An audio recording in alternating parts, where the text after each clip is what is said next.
Hello everyone, good morning all of you. I am Naresh Mohal, PGT Mathematics. Today's topic section formula.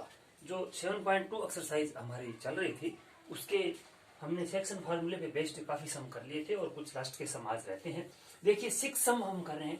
6 सम के अंदर हमें A B C D कोई भी parallelogram और उसके 4 vertex given है।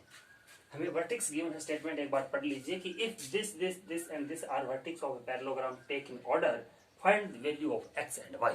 हमें 4 वर्टेक्स पैरेललोग्राम के गिवन है और हमें एक्स वाई की वैल्यू फाइंड करनी है। बिल्कुल इजी सा सम है। इस तरह का 10th एग्जांपल भी है आपकी बुक के अंदर। We know that diagonal of a parallelogram bisect each other. ये प्रॉपर्टी होती है पैरेललोग्राम की, जो डायगोनल होते हैं वो बाइसेक्ट ईच अदर करते हैं पैरेललोग्राम की।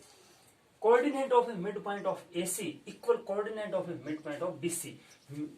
बाइसेक्ट कर रहे हैं, इसका मतलब डायगोनल जो AC है इसका मिड पॉइंट और जो डायगोनल BD है इसका जो मिड पॉइंट है वो दोनों के दोनों इक्वल होंगे। तो हमने इसका मिड पॉइंट निकाल लिया। मिड पॉइंट का फार्मूला होता है x1 x2/2 और y1 y2/2। Mid point AC का, सिमिलरली BD का x1 + x2/2 और y1 + y2/2। तो ये मिड पॉइंट AC का है, ये मिड पॉइंट BC का है, BD का सॉरी BD डायगोनल है हमारा यहाँ पे। BD डायगोनल के ये वर्टेक्स जो मिड पॉइंट के हैं वो इक्वल होंगे। दो वर्टेक्स इक्वल है, इसका मतलब x कोऑर्डिनेट x के इक्वल होता है और y कोऑर्डिनेट y के इक्वल होता है। दोनों को सोल्व कर लिया, x और y की वैल्यू आ गई। बिल्कुल इजी सा सम था। 10th एग्जांपल जैसा सम है। 6th सम सेम। 7th पे देखिए जल्दी से। 7th में हमें कोऑर्डिनेट ऑफ A फाइंड करना है और ए बी है वो डायमीटर दे रखा है सर्कल का और सेंटर भी हमें गिवन है।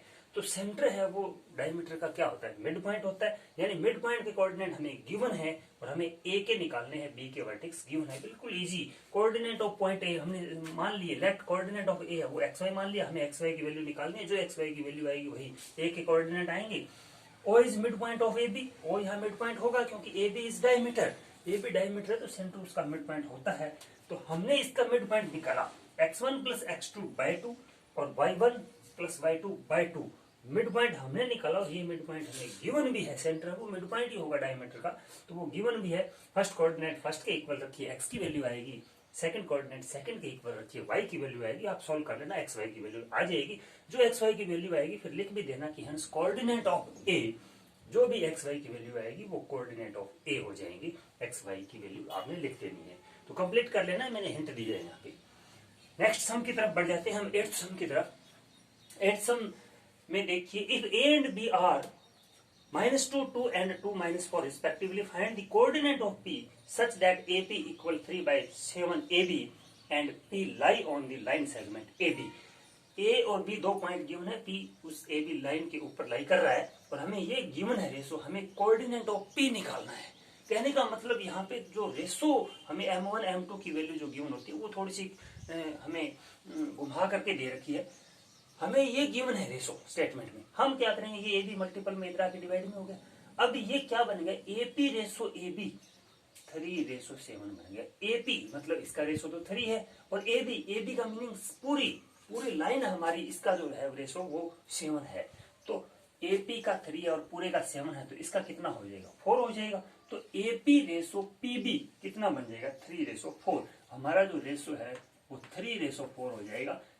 डायरेक्ट रेशो ने दे करके इनडायरेक्ट वे से दे रखा है। तो पूरी का 7 है और AP का 3 है तो इसका कितना हो जाएगा, 4 हो जाएगा। तो इस तरीके से थोड़ा सा कन्वर्ट करके आप रेशो फाइंड कर लेंगे। अब M1 M2 की वैल्यू आ चुकी है, AB कोऑर्डिनेट के हैं। जैसे 7.2 का आपने फर्स्ट सम किया था, same coordinate of P by section formula आप आसानी से निकाल सकते हैं। हमने हिंट ही दी है यहाँ पे। ऐसे आप इसको डायग्राम बनाओगे, ऐसे रेशो निकालोगे, फिर coordinate of P section formula लिखना और फार्मूले में सारी वैल्यू पुट करना। M1 M2 की वैल्यू ये है और x1 y1 x2 y2 की वैल्यू ये है। आप पुट करें, कोऑर्डिनेट निकाल लेंगे बड़ी आसानी से।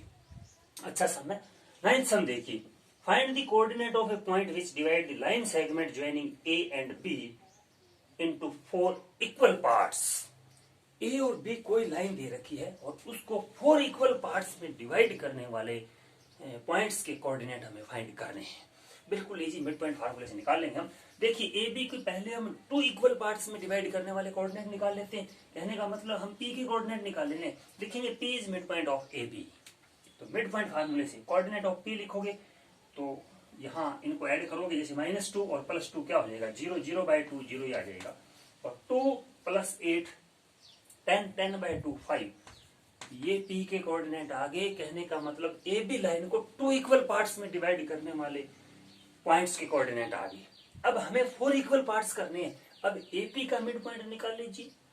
यहां मान लो मैं क्यू नाम दे देता हूं, Q is mid point of AP लिखेंगे और AP का मिड पॉइंट निकालना मिड पॉइंट फार्मूले से जो कोऑर्डिनेट ऑफ क्यू आ जाएंगे। इसी तरह इसका R मान लेते हैं हम, R के कोऑर्डिनेट निकालो, R is mid point of PB, इसका मिड पॉइंट होगा।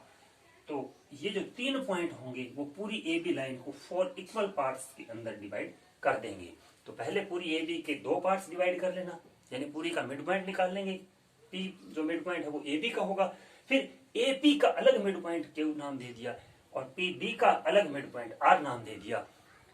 Q मिड पॉइंट AP का होगा, R मिड पॉइंट PB का होगा। तो मिड पॉइंट फार्मूले से इसके कोऑर्डिनेट भी निकाल लेंगे, इसके भी कोऑर्डिनेट निकाल लेंगे और लास्ट में लिख देंगे कि 3 पॉइंट्स के जो कोऑर्डिनेट है वो ये और ये हैं, जो पूरी AB को 4 इक्वल पार्ट्स में डिवाइड करती है।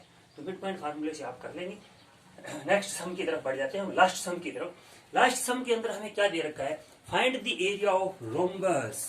हमें रोम्बस का एरिया फाइंड करना है और हमें रोम्बस के 4 वर्टेक्स गिवन हैं, ABCD ऑर्डर वर्टेक्स दे रखे हैं और हमें find the area of rhombus, rhombus का एरिया निकालना है। और हिंट भी दे रखा है, पेपर में टेस्ट में कोई हिंट नहीं होगा, फार्मूला याद रखें। एरिया ऑफ रोम्बस होता है 1/2 product of its diagonal.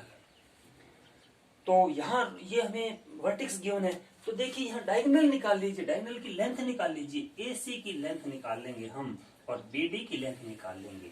AC की लेंथ कैसे निकालेंगे, डिस्टेंस फार्मूला जो 7.1 में हमने यूज किया, डिस्टेंस फार्मूला, उसकी हेल्प से हम AC की लेंथ निकाल लेंगे और डिस्टेंस फार्मूले की हेल्प से हम BD की लेंथ निकाल लेंगे। जो भी लेंथ आएगी 1/2 यहाँ AC की लेंथ आई वो पुट कर देंगे, BD की लेंथ आई वो पुट कर देंगे, कैलकुलेशन को सॉल्व कर देंगे। जो भी आएगा वो एरिया आएगा और पीछे एरिया की यूनिट लिखनी है, स्क्वायर यूनिट।